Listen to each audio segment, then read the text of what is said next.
lamaanuu kan Tigraay humnoonni Tigraay naannoo kana turan humnoota Tigraay biroo naannoo magaal jedhamurraa dhufan waliin walitti bu'an. Haa ta'u malee jaarsoliin biyyaa gidduu seenaniiru. Dhukaasicha dursanii kabanan humnoota Tigraay as jiranidha. Yeroo 3 yookaan 4 dishqaa dhukaasaniiru. Naannoo sa'a 10tti ture. Dhukaasichi nama alaammachuuf dhiisuun barre. Wallabbii hooggantoota TPLF gidduutti dhalate hordofee bulchiinsa yeroo obbo Geetaachoo Raddaadhaan hoogganamaa ture kanneen morman turaniiru. Kan hordofuudhaan akkaataa waliigaltee Piriitooriyaatti humnoota meeshaa waraanaa hiikkatu jedhame gidduutti wallabbiin ka'uun ni yaadatama. Amma kutaalee naannichaa hangi tokko bulchiinsa yerootiin kan to'atamu yoo ta'u, kutaaleen naannichaa hafanii fi daangaan naannoo Affaar Birgaadeer Jeneraal Gabra Egzaabeer Bayyanaa jala jira. Walitti bu'insa uumame jedhame kanaan miidhaan lubbuu namaarra qaqqabe akka hin jirres jiraattonni himaniiru. Dura ta'an paartii Keenchi Haqii jedhamu Daggaa fi Gudaafaay wallabbiin kun jiraattota gooleeraa jedhu. Hangammaa dhukaasa dhalateen miidhaan qaqqabe akka hin jirren beeka. Humnoota naannoo Tigraay irraa ergamantu dhukaasicha bane. Sodaachisuu irratti ka xiyyeeffate fakkaata. Haa ta'u malee uummata keessatti yaaddoo uumeera.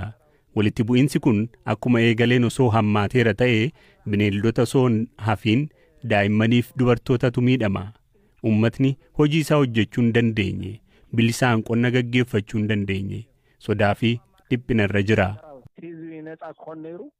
Bulchiinsi yeroo naannichaa garuu walitti bu'iinsa kana ilaalchisuudhaan amma yoonaatti yaadan kennine. Fudhachuudhaaf yuunivarsiitii Mattuu seenan 3 qochollaa saalaa raawwachuudhaan qormaata irraa ari'ataman. Dhimmicha ilaalchisee BBC'tti kan dubbatan pirezidaantiin yuunivarsiitii Mattuu Dr. Alamuu Disaasaa barattoonni dirqiidhaan dhungachaa uffata irraa soqoluudhaan ijoollee durbaa mufachiisuu waa'ee lakkoo Habtaamuu Xababuutti himan. Biyya 21tti galanii guyyuma san dallaa keessatti ijoolleen dubaraa fi ijoolleen dhiiraa jalqaba akka taphaa waliin gochaa turanii kan keessa darbaniitti ijoolleen dubartoota dirqamaan ofitti qabanii dhungachuu qaama isaanii bakka tuqamuu hin qabnellee tuttuquu uffata isaaniillee ol irraa gochuu qaamni isaanii akka mul'atu gochuu waan akkasii san irratti hirmaatanii jarri kun immoo ijoollee 3 jechuudha. Barataan tokko Lubbaa Borii barataan 2 immoo Wallagga Lixaatirraa jechuudha. Ijoollee kana poolisiin federaalaa qabee qoree dhaabbatee jira. Qoree olaanaa yuunivarsiitii Mattuu keessatti qormaata kana raawwachiisuudhaaf qaama garaagaraatirraa walitti qindaa'ee hojjetu jira. Inni kun qoree kanaaf dhiyeesse.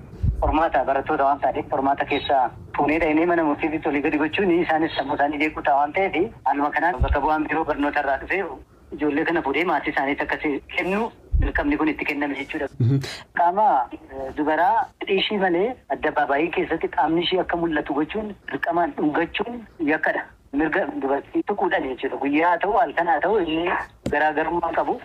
Kana qabatamaan immoo poolisii federaalaa kan qabatamaan qabee fidee jira. Dubartoonni immoo ijoolleen shamarran miidhaan irra ga'ee dallaa gadhiifnee deebina jedhanii dirqamaan sossobnee akka isaan qormaata fudhan kan goone jira jechuudha. Warra dhiibbanii miidhaa irratti ga'eetan jechuudha. Amma sadeen kun iddoo garaagaraatti immoo yookaan iddoo tokkotti barattoonni iddoo walitti qabamanii turanitti. Iddoo garaagaraatti shamarran tokko hiriyaa ishee fuulduratti tapha isaa ta'u maali isaa ta'u qaama isheetirraa uffanni fuudhamee yoo qaamni ishee mul'ate haalli isheetti gaarii miti. Gocha akkanaa immoo dhorkadha dallaa yuunivarsiitii keessatti. Mee tarkaanfiin kun barattoota biroo maal barsiisa jettanii yaadduu?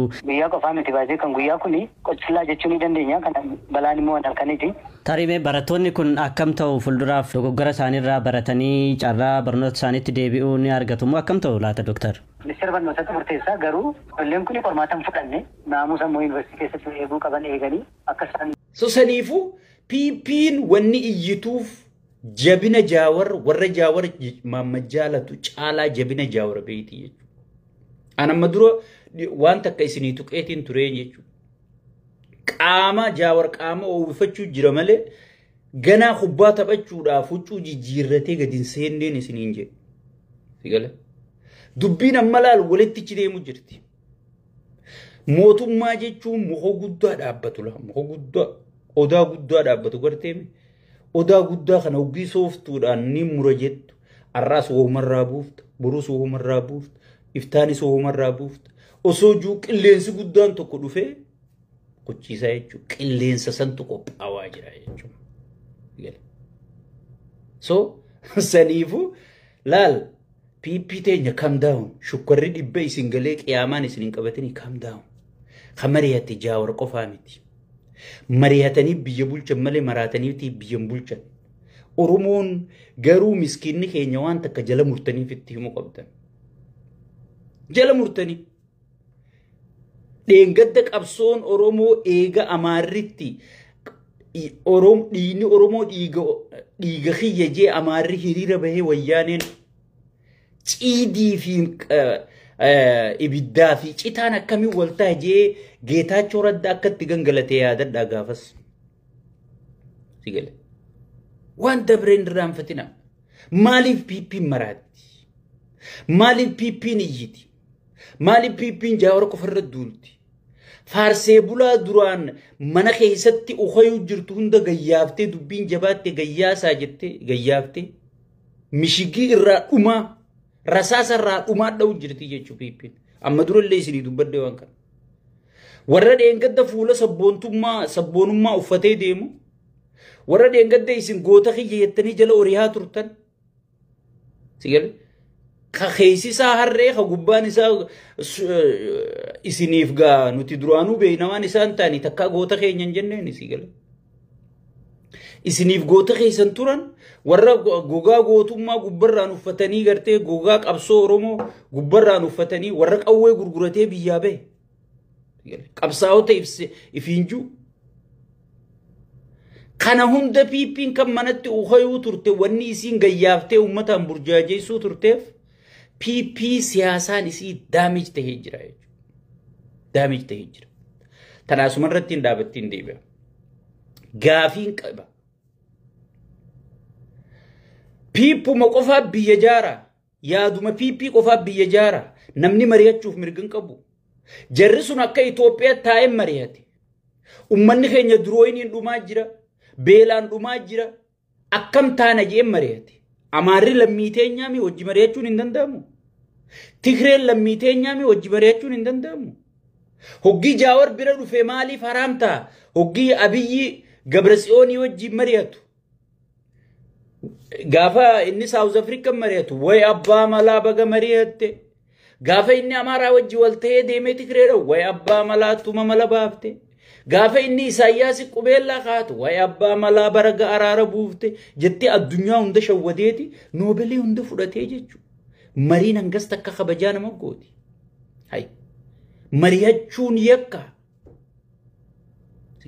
Mari'achuun yakka. Uummanni kun ammaas akkam taanaa Oromoon dhumaa jirti, Amaarri dhumaa jira, Tigreen dhumaa jirti, Walaayitaan dhumaa jirti, biitti guutuun girgirii keessa jirti. Meekkam taanaa biyya isaaniitii bara. Biyya isaaniitii bara. So saniifuu mee mootummaan kun silaa osoo mootummaa maritti amanu taate.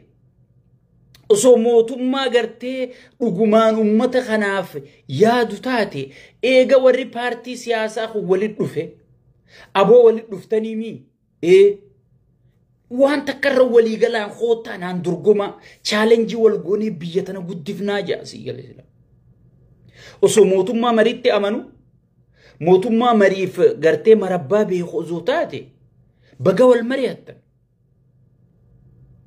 Bakka nurraa irratti marii teessan tanaan guuttachuun malchiisa. Bakka nu jalatti hafte marii teessan tanaan isin hayyoota waan taataniif bakka nu jalatti hafte tana nu guuttanii biyya teenya tana waliin guddifna. Yaada harka kana maaliif rabbi lama uume maaliif tokko qofa nu uumin akka kan wal dha'uuf himi.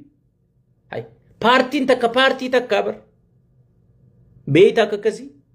Israa'el miliyoona 12 dhiyoo tana guutte tun paartii 300 ol qabdii bara. Oromoon akkami paartii takka qofa bilziqinnaa qofa qabaachuu qabna Oromoo miliyoona 60 jettee fi yaamtu. Mee akkami paartii 100 ol qabaachuu qabna. Kun ummata fayyada malee biyya ijaara malee biyya hin diigu. Namni biyya ijaaru abiyyi qofaa miti. Mari'achuu yakka akkami taate. Gaafi piippii biratti bar gaafi gaafachuu yakka mari'achuu yakka sigale mirga fi dubbachuu yakka mindaanuu idee yakka bakka qaallichuma shayxaana mataa baaldii kana faarsuu qofaatu ichi keessatti bakka fudhatama qaba jechuudha. ati bakka abiyyi faarsinaan nama biyya jaaru nama biyya jaalatu way sabboona beekaan akka keetiin jiru haya badabu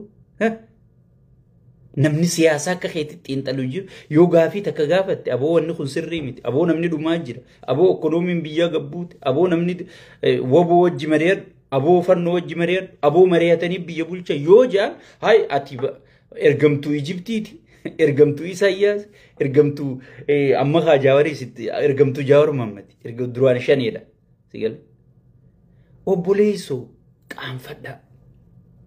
qaanfadhaa xiqqoo takkal ummatuma akkamii jeen namni nu paartii nuti itti lafaane tana balleessu jirtan amma faarsee bulaan haarayni namichi wali qabate kun wahuma akkasaa wali qabate jechuudha doomaa qofa sigal wahuma akkasaa wali qabate hay yoo mari'atan rakkoo qabaa baga mari'atan ifiifuu miidiyaa biyyaatiin dabarsuu qabanii inni garuu yaada waan hin dandeenyeef yaada maleeyyii waan ta'eef intarneetii cufaa jechuudha waan godhu dhabeeti sigal waan godhu dhabee intarneetii cufee jechuudha akka yaada kiyya malee namuu humaan dhageenye anuma kawaa beeku anuma kawaa danda'u bartanaaf bakka fuudhaa isaa dhaabbata bakka wadaajaa isaa dhaabbata bakka qalmaa isaa dhaabbata bakka taaziyaa isaa dhaabbata bakka hunda isumaa dhaabbata meelaala karaa xiqqaa hanga fuula kiyyaa kanallee yoo qaallittiin Adaanech harmallittiin sun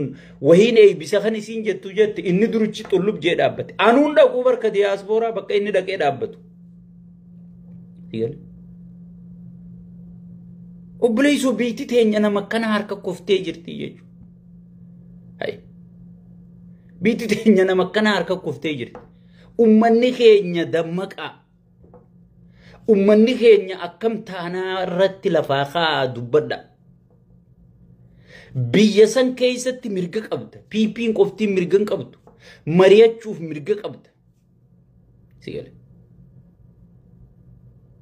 tana eegaan hangana isin jee maaltu piipii hiisiisetti nasisinii deebi'a piipiin duraan sigale olola oofnee way maal goonee faarsee bulaa haaraa amma gartee qabsaa'ota fakkaate kan hunda miidiyaa irratti kan duraan manatti ukhayuu turte kan hunda miidiyaa irra gadhiiftee Jaawar Mahammad jibbame namni isa dhagahu hin jiru maarreen miitirkishoon isa dhageessu hin jirtu gartee jetteeti sabaa sablammilleen isa tuffatte nam tokko hin jiru jedhaniiti gartee qophaawanii turanii jechuudha adeero in history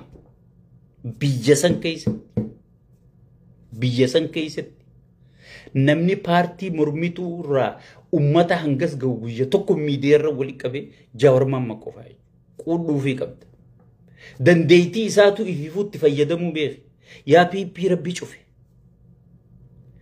sigale osoon ummanni birootu isa wajji dalayna jee isa jala yaa'u inni obboleessa keetii wajji ati dalaguu yoo dadhabde ni du'aa inni kun beekumsa qabuun ummata isaa tajaajiluun qabu sigale hagam takka sigale sheekotiin araara isinit dubbuufna jee abiyyi diti hagam takka qeensiin isinitti araara buufnas isinii taayyee jaawarii sigale lamma bakka takkatti isin deebifna jenna abadan jara san je'ee hangam takka abiyyi diti ni dhumanii sila amma ijoolleen umaan beeyne gartee dubbiis informationa keeysoon qabduutii gartee lafaa oriiteeti kaatee akka waan gartee